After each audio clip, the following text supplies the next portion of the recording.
అప్పట్లో ఆ పార్టీకి వార్ వన్ స్టేట్గానే ఉండేది. ఎన్నికేదైనా గెలుపు ఆ పార్టీ ఖాతాలోనే పడేది. ఇప్పుడు ఆ పార్టీ అధికారంలో లేదు.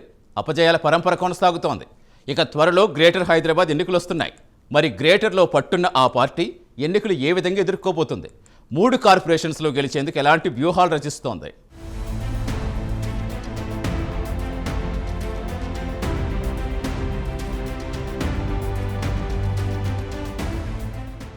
తెలంగాణలో బీఆర్ఎస్ అధికారంలోకి వచ్చాక గ్రేటర్ హైదరాబాద్ ఆ పార్టీకి అడ్డాగా మారింది. 2014లో అధికారంలోకి వచ్చిన తర్వాత గ్రేటర్ హైదరాబాద్పై తొలిసారిగా గులాబీ జెండా ఎగిరింది. 2016లో జరిగిన జీహెచ్ఎంసీ ఎన్నికల్లో 150 డివిజన్లకు గాను 99 స్థానాలు బీఆర్ఎస్ కైవసం చేసుకుని గ్రేటర్లో సత్తా చాటింది. 2020లో జరిగిన ఎన్నికల్లోనూ సింగిల్ లార్జెస్ట్ పార్టీగా నిలిచి మేయర్, డిప్యూటీ మేయర్ స్థానాల్ని కైవసం చేసుకుంది. ఇక 2018, 2023లో జరిగిన అసెంబ్లీ ఎన్నికల్లోనూ గ్రేటర్ హైదరాబాద్ నగరంలో గులాబీ పార్టీ మెజారిటీ ఎమ్మెల్యే స్థానాల్ని సాధించింది. బీఆర్ఎస్ పార్టీ ప్రతిపక్షంలోకొచ్చిన 2023లో హైదరాబాద్, ఉమ్మడి రంగారెడ్డి జిల్లాలో గులాబీ పార్టీ ఎక్కువ అసెంబ్లీ సీట్లు గెలిచి పట్టు నిలుపుకుంది.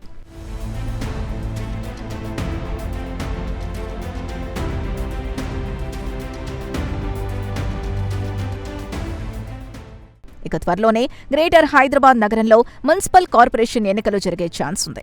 దీంతో ఇప్పటి నుంచే అన్ని పార్టీలు గ్రౌండ్ వర్క్ స్టార్ట్ చేశాయి. ప్రధాన ప్రతిపక్ష పార్టీ బీఆర్ఎస్ సైతం ఎన్నికలకు రెడీ అవుతోంది. ఇక తాజాగా జీహెచ్ఎంసీని 3 కార్పొరేషన్లుగా విభజించింది సర్కార్. జీహెచ్ఎంసీ, మల్కాజ్గిరి, సైబరాబాద్ కార్పొరేషన్లను ఏర్పాటు చేసింది. దీంతో ముందుగానే బీఆర్ఎస్ పార్టీ అలర్ట్ అయింది. 3 కార్పొరేషన్ల పరిధిలో ఉన్న ఎమ్మెల్యేలు, ఎమ్మెల్సీలు, ఆయా నియోజకవర్గ ఇన్ఛార్జీలు, ముఖ్య నేతలతో పార్టీ పెద్దలు సమావేశం నిర్వహించి దిశానిర్దేశం చేశారు.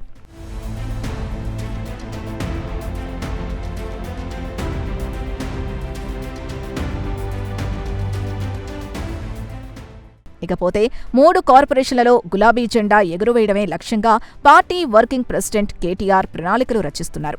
తాజాగా నిర్వహించిన సమావేశంలో ప్రధానంగా ఎన్నికలపైనే చర్చించారు.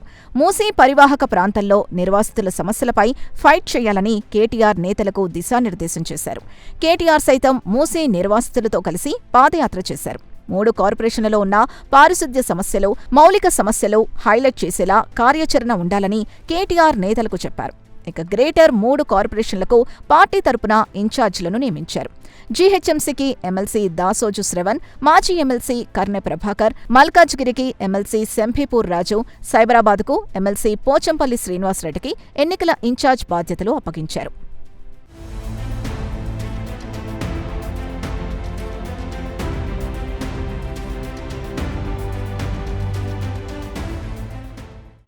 మరోవైపు త్వరలో జరగనున్న జీహెచ్ఎంసీ ఎన్నికల్లోనూ తమకే ఎక్కువ అవకాశాలున్నాయని బీఆర్ఎస్ పార్టీ భావిస్తోంది. విభజిత హైదరాబాద్ మున్సిపల్ కార్పొరేషన్లో కాస్త ఎంఐఎంకు ఎడ్జుండే అవకాశం ఉన్నా సైబరాబాద్, మల్కాజ్గిరి కార్పొరేషన్లో మాత్రం తమకు గెలుపు అవకాశాలుంటాయని లెక్కలు వేసుకుంటున్నారట. సైబరాబాద్ పరిధిలో తాము చేసిన అభివృద్ధి, మల్కాజ్గిరి పరిధిలో చేసిన డెవలప్మెంట్ను ప్రజల్లోకి తీసుకెళ్లేలా పక్కా ప్లాన్ చేస్తున్నారట. గ్రేటర్ ఎన్నికలు ఎప్పుడు జరిగినా అందుకు సిద్ధంగా ఉండాలని, గెలుపే లక్ష్యంగా ముందుకు వెళ్లాలని ఇప్పటికే గులాబీ బాస్ కేసీఆర్ పార్టీ నేతల్ని ఆదేశించినట్లు తెలుస్తోంది. అందుకు అనుగుణంగా పార్టీ వర్కింగ్ ప్రెసిడెంట్ కేటీఆర్ ఇప్పటి నుంచే గ్రేటర్ ఎన్నికలకు సన్నద్ధమవుతున్నట్టు సమాచారం.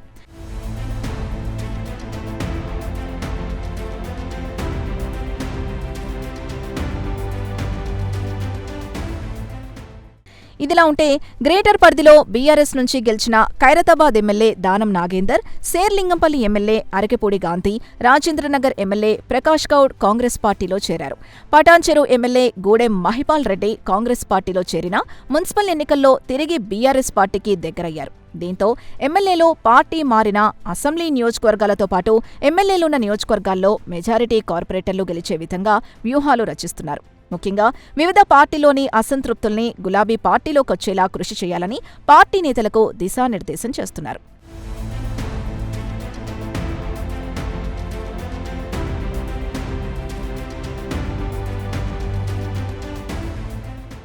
మొత్తానికి గత ఎన్నికల్లో బీఆర్ఎస్కు వార్ వన్ సైడ్గా ఉన్నా ఇప్పటి పరిస్థితులు ఏమంతా ఆశాజనకంగా లేవు.